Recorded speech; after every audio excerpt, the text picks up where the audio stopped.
The tension in the Grand Heights Hotel's executive suite was acutely palpable as the monumental $4.8 billion deal teetered precariously on the brink of collapse.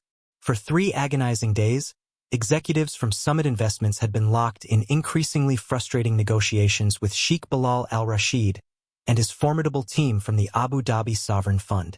Despite the presence of Summit's most seasoned negotiators and 2 highly touted professional translators, communication had deteriorated to the point where both parties were grimly contemplating abandoning what would have been the largest, most groundbreaking real estate development project in the city's recent history. Mr. Arthur Sterling, Summit's astute CEO, had just delivered what he believed was a reasonable and carefully crafted compromise on the profit-sharing structure.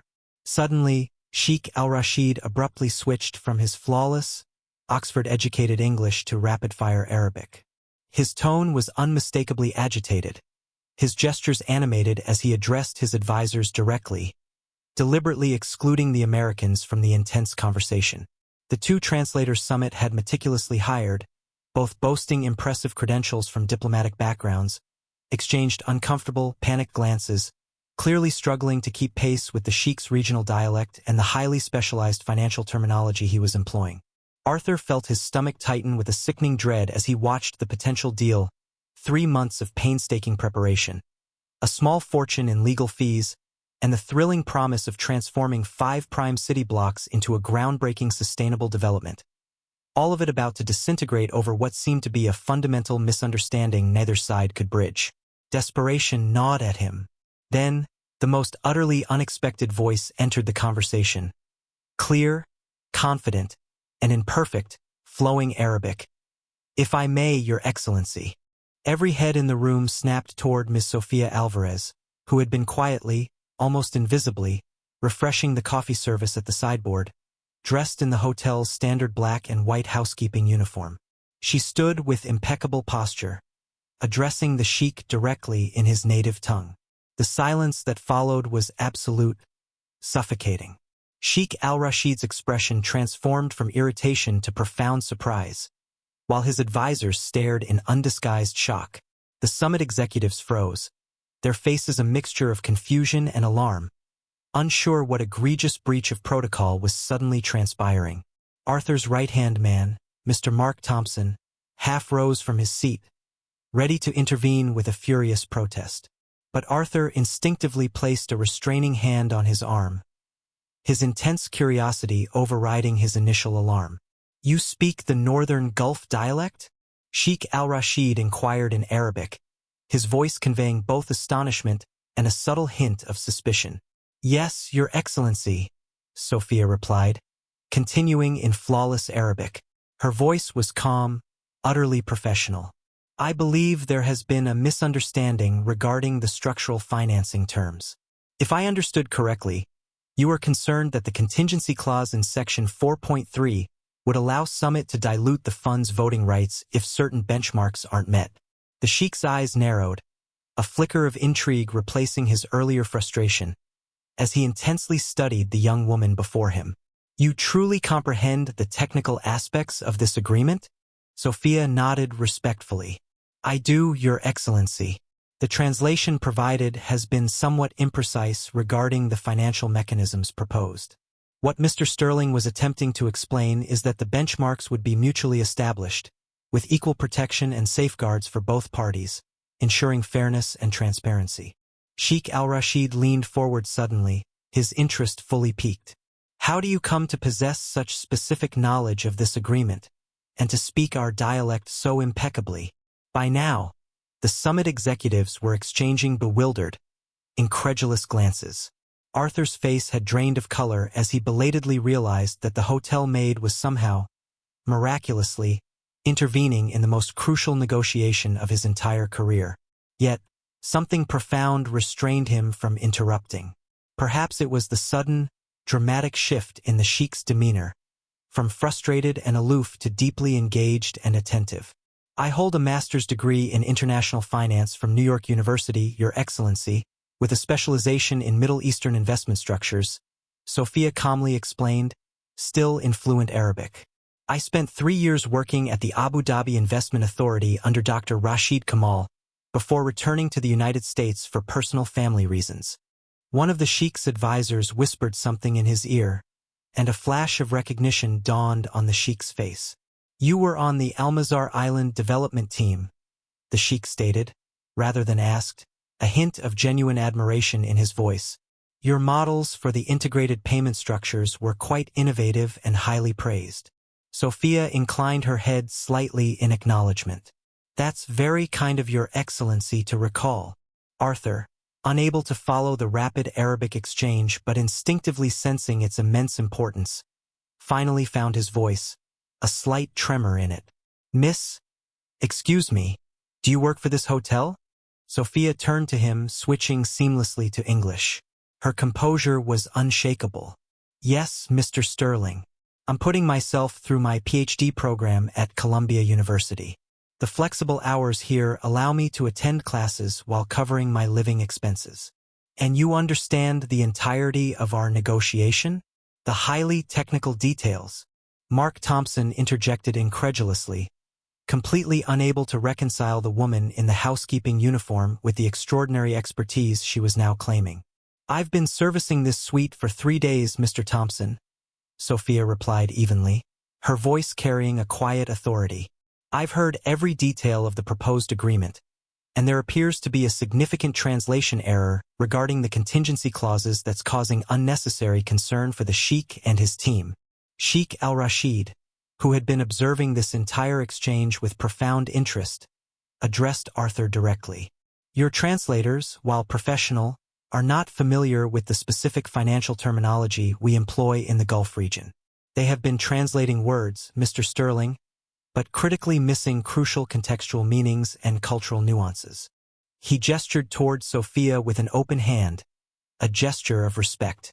This young woman, however, understands both the complex financial concepts and the intricate cultural nuances at play, allowing for a truly meaningful dialogue. Arthur's mind raced as he processed the extraordinary, almost unbelievable turn of events. The most crucial negotiation of his career, a deal that would cement Summit Investments' position as a dominant force in sustainable urban development, now apparently hinged on a hotel employee who had been silently serving coffee while absorbing every intricate detail of their high-stakes discussions. He felt a profound mix of embarrassment, awe, and a desperate, burgeoning hope.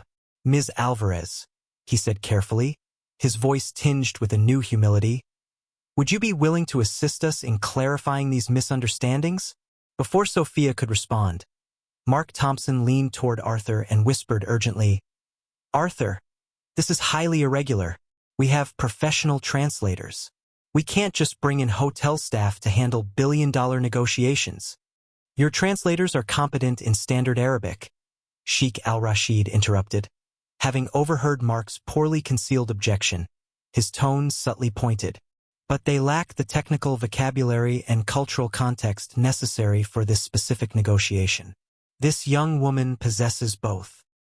He turned back to Sophia, his expression conveying profound respect. "Would you be comfortable serving as an intermediary, Ms. Alvarez, with appropriate compensation, of course?" Sophia glanced at her watch, a simple, functional timepiece that seemed entirely at odds with her sophisticated understanding of international finance. "I can stay for another hour before my evening class, Your Excellency. After that, I would need to make arrangements with hotel management if you wish me to continue beyond today." Arthur nodded decisively, a rush of relief washing over him. "I'll speak with the hotel manager personally. Summit Investments will compensate both you and the hotel appropriately." He paused, then added with newfound humility, "That is, if you're truly willing to help us salvage this. I would be happy to facilitate clearer communication," Sophia replied diplomatically, her composure unwavering. What followed was unlike any negotiation session the Summit Investments executives had ever experienced. Sophia positioned herself not at the sideboard where she had been unobtrusively working, but at the grand conference table, directly between the two parties. With quiet authority and a remarkable grasp of complex subject matter, she began clarifying points that had been completely lost in translation, explaining subtle cultural nuances that had led to profound misunderstandings, and reframing highly technical financial concepts in ways both sides could fully comprehend and appreciate. The Sheikh's concern, she explained to Arthur after a detailed exchange in Arabic, isn't about the profit-sharing structure itself, but about the specific governance mechanisms that would activate in a downside scenario. In Gulf business culture, decision-making authority is often more highly valued than the financial upside itself. To Sheikh al-Rashid, she clarified in elegant Arabic, Mr. Sterling's insistence on performance metrics isn't intended as a lack of trust, Your Excellency, but rather reflects American corporate governance requirements and fiduciary responsibilities to shareholders, which are legally mandated. As the hour progressed, the atmosphere in the presidential suite transformed dramatically. The suffocating tension that had been building for days gradually dissipated, replaced by a truly productive and collaborative dialogue, facilitated effortlessly by Sophia's seamless navigation between languages, cultures, and incredibly complex financial concepts. By the time Sophia needed to leave for her evening class, the two parties had resolved all the major sticking points that had threatened to derail the entire agreement. Sheikh al-Rashid's advisors were now actively engaged in constructive conversation with Summit's legal team, sketching out revised terms that incorporated both parties' core concerns with a newfound clarity and mutual understanding. I need to leave now, Sophia stated, standing and smoothing her hotel uniform. Will there be anything else before I depart? Sheikh al-Rashid rose from his seat, a profound gesture of respect that surprised everyone in the room. You have provided an invaluable service today, Ms. Alvarez. I would be intensely interested in continuing this discussion tomorrow if your schedule permits. I have classes until 2 p.m., Sophia replied. I could return after that. Arthur, who had been conferring quietly with his team, approached Sophia with newfound respect radiating from his expression. Ms. Alvarez, would you seriously consider a consulting arrangement with Summit Investments for the duration of these negotiations? We would compensate you at the standard rate for financial advisory services, of course. A fee that truly reflects the value of your contribution. Sophia considered the generous offer for a moment. I would need to arrange coverage for my shifts at the hotel. I support my mother and younger sister, so I can't simply abandon my job without ensuring their well-being. We'll take care of that, Arthur assured her, a genuine smile replacing his usual corporate facade. And the consulting fee would truly reflect the immense value of your expertise, not just for a few hours, but for the entire project. After Sophia had left for her class, an awkward silence descended on the room. Sheikh al-Rashid was the first to break it, addressing Arthur directly, his tone mild but laced with a pointed observation. You Americans never cease to surprise me. You employ highly credentialed translators who consistently miss the essence of our concerns. While the woman serving coffee not only fully comprehends our dialect but possesses a sophisticated grasp of international finance that is truly exceptional. Arthur had the grace to look genuinely chagrined. He even managed a faint, sheepish grin. I assure you, Sheikh, we had absolutely no idea that a hotel employee could be so profoundly educated, let alone hold such credentials. The Sheikh finished for him, his tone mild but pointed. In my experience, Mr. Sterling, appearances are often remarkably deceiving. In my country, we have a saying, judge the well by the water, not by the ornaments around it. It is a lesson many of your institutions, perhaps, have yet to fully embrace. One of the Sheikh's advisors, who had been remarkably quiet throughout most of the negotiations, spoke up, a note of pleasant surprise in his voice. I distinctly recall Ms. Alvarez from her time at ADIA. Her work on structured financing for sustainable development was quite innovative. We were genuinely disappointed when she departed our team. Arthur exchanged bewildered glances with Mark Thompson, both men slowly processing the profound implications of this startling information. The woman they had barely noticed for 3 days, who had seamlessly blended into the background as she performed what they considered menial tasks, possessed expertise that likely surpassed many on their own highly paid team. It is my growing conviction, Arthur stated slowly, his voice laced with a newfound humility, that we may need to reconsider some of our most fundamental assumptions, not just about individuals, but about how we perceive talent itself. The next morning, Sophia arrived at the presidential suite precisely at 2:15 p.m. Gone was the hotel uniform, replaced by a modest but impeccably professional dark blue suit. She carried a slim leather portfolio rather than a serving tray. The transformation was striking, not because she looked fundamentally different, but because the Summit Investments executives were finally seeing her as she truly was. A highly educated finance professional who happened to work in hospitality to support her family and education. The hotel manager had been surprisingly accommodating when Arthur had explained the situation. "Ms. Alvarez is one of our most reliable and exceptional employees," he had told Arthur. "She's been working here for nearly 2 years while diligently completing her studies. We've always known she was vastly overqualified, but positions in international finance aren't exactly easy to come by, especially for—" He had trailed off, leaving the unspoken truth hanging in the air. But Arthur understood the unspoken end of that sentence. Especially for a young Latina woman without family connections or the luxury of waiting indefinitely for the perfect opportunity. As Sophia took her seat at the conference table, now as a respected consultant rather than service staff, Sheikh Al-Rashid greeted her with the profound respect one reserves for valued colleagues. "Ms. Alvarez, before we commence, I've taken the liberty of having my team review your prior work from your time at ADIA. Your paper on integrating ESG metrics into sovereign wealth fund investment strategies was particularly impressive and highly influential." Sophia acknowledged the Sheikh's recognition with quiet, assured confidence. "Thank you, Your Excellency. That paper was part of my master's thesis work."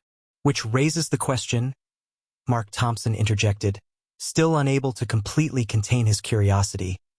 "How does someone with your qualifications end up?" He gestured vaguely, seemingly uncomfortable completing the sentence. "End up cleaning hotel rooms?" Sophia finished for him, her tone matter-of-fact rather than defensive, utterly devoid of bitterness. "The 2008 financial crisis eliminated many entry-level positions in finance just as I was completing my master's degree. After my father passed away unexpectedly, I needed immediate income to support my mother and younger sister. The hospitality industry offered flexible hours that allowed me to diligently pursue my doctorate while simultaneously meeting my family obligations." The explanation hung in the air, a subtle yet powerful indictment of the very system that these powerful men represented. A system where talent alone wasn't always sufficient to overcome dire circumstances and ingrained structural barriers. Sheikh Al-Rashid nodded thoughtfully, a solemn expression on his face. "Sometimes life takes unexpected turns. The true measure of character is how one navigates those turns with dignity and unwavering resilience." Arthur cleared his throat, clearly eager to move past the uncomfortable yet enlightening moment. "Shall we proceed with the negotiations? I believe we were making excellent progress yesterday, thanks to Ms. Alvarez's initial insights. Over the next 2 days, Sophia proved invaluable, not merely as a translator, but as a substantive and visionary contributor to the complex deal structure. Her unique perspective, deeply informed by both rigorous Western financial training and an intimate understanding of Gulf investment principles, helped bridge gaping chasms that had seemed insurmountable. She meticulously crafted compromise language that perfectly preserved the sovereign fund's critical governance concerns while simultaneously meeting Summit's stringent performance requirements. By the afternoon of the 3rd day, the revised agreement was ready for preliminary signatures. The atmosphere in the presidential suite had utterly transformed from tense standoff to collaborative partnership. Sheikh Al-Rashid's legal advisor reviewed the final terms with evident satisfaction. "This framework elegantly addresses our core concerns," he commented in Arabic to the Sheikh. "Ms. Alvarez's restructuring of the contingency clauses provides the protections we sought without compromising the project's financial viability." The Sheikh nodded in full agreement, then addressed Arthur directly. "Mr. Sterling, I believe we have successfully reached terms that will allow this transformative project to move forward. Your company's commitment to sustainable development perfectly aligns with our fund's long-term vision, and with the modifications Ms. Alvarez has helped us craft, I am prepared to proceed." As the principal signed the preliminary agreement, Sophia sat quietly, observing her role complete. She had already discussed her compensation with Summit's finance director, a consulting fee that significantly exceeded 6 months of her hotel salary. It would comfortably allow her to reduce her hotel work hours, focus entirely on completing her dissertation, and provide better support for her family. When the signing concluded, Sheikh Al-Rashid approached her. "Ms. Alvarez, I would like to extend a most sincere invitation. Our fund is establishing a new, dedicated sustainability investment division in New York. We require someone who profoundly understands both Western financial markets and our unique approach to long-term value creation and ethical investment. Would you be interested in discussing a leadership position with us after you successfully complete your doctorate?" Sophia's carefully maintained composure showed a brief flicker of profound surprise, a rare crack in her professional facade. "I would be immensely honored to have that conversation, Your Excellency," she replied, her voice filled with genuine gratitude. "Excellent," the Sheikh responded. "My chief of staff will arrange a formal interview at your convenience." The Sheikh paused, then added, a genuine smile on his face. "Though I consider these past few days' performance interview enough, your extraordinary performance under these unusual circumstances has been most impressive, Ms. Alvarez." Arthur, overhearing this remarkable exchange, approached with a beaming, rueful smile. "I hope you'll consider options on both sides of the negotiating table, Ms. Alvarez.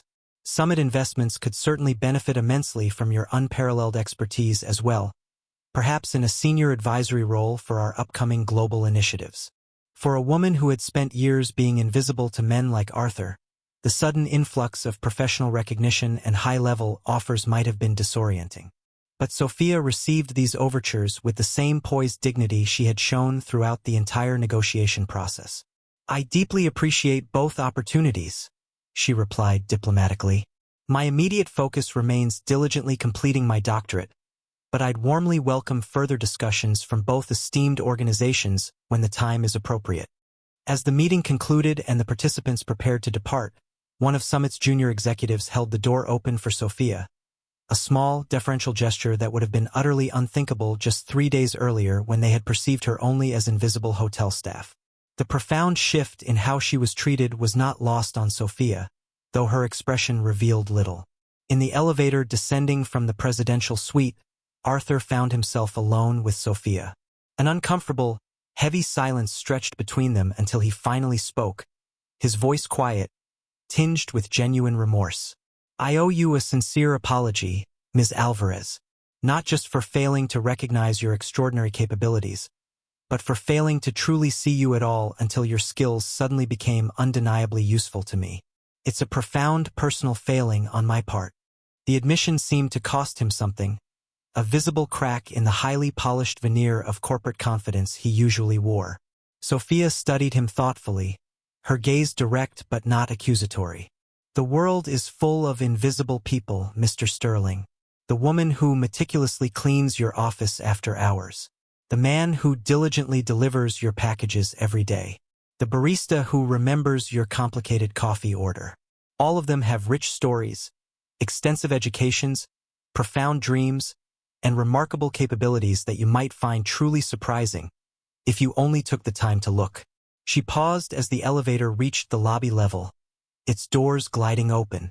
"Perhaps the real opportunity here isn't just a successful business deal, Mr. Sterling, but a profound reminder to look more carefully, more deeply, at the world around you, and at the unseen potential within every individual." With that, she exited the elevator, her steps light, leaving Arthur to consider the full, challenging weight of her words. 6 months later, the groundbreaking ceremony for the Manhattan Sustainable Development Project attracted significant national media attention. The partnership between Summit Investments and the Abu Dhabi Sovereign Fund was universally hailed as a model of international cooperation in urban sustainability. Photos showed Arthur Sterling and Sheikh Al-Rashid shaking hands with broad smiles as construction crews prepared to begin work on what would become a landmark development. What the press releases didn't mention, however, was the compelling, almost miraculous, story behind the negotiation. How a presumed hotel maid had utterly transformed a failing, deadlocked deal through her unexpected, yet extraordinary expertise. Nor did they mention that Sophia Alvarez, now Dr. Alvarez, after successfully defending her dissertation on cutting-edge sustainable finance models, had accepted a prestigious position as Director of Sustainability Integration for the joint venture, with a corner office in the very building where she had once served coffee. On her very first day in that gleaming new office, she found a small, beautifully wrapped package on her expansive desk. Inside was an elegant, intricately designed pen nestled in a finely crafted case inscribed with exquisite Arabic calligraphy. The accompanying note, written in the Sheikh's distinctive hand, read simply, "To water from the well, not ornaments. May you continue to surprise those wise enough to see your true value, Dr. Alvarez." Sophia placed the pen carefully on her desk, a tangible, precious reminder of the remarkable journey that had brought her here, and the unexpected, pivotal moment when a wealthy sheikh had spoken in rapid Arabic, and only the seemingly invisible maid had responded, forever changing the trajectory of her life and profoundly challenging the ingrained assumptions of everyone in that opulent room. As she meticulously prepared for her first executive meeting in her new role, she smiled faintly at the thought that somewhere in this very building, at this very moment, other invisible people were serving coffee, quietly emptying trash bins, and diligently dusting furniture, each with their own untold stories and unrecognized capabilities, patiently waiting for the moment when they too might step forward, be truly seen, and redefine what is possible.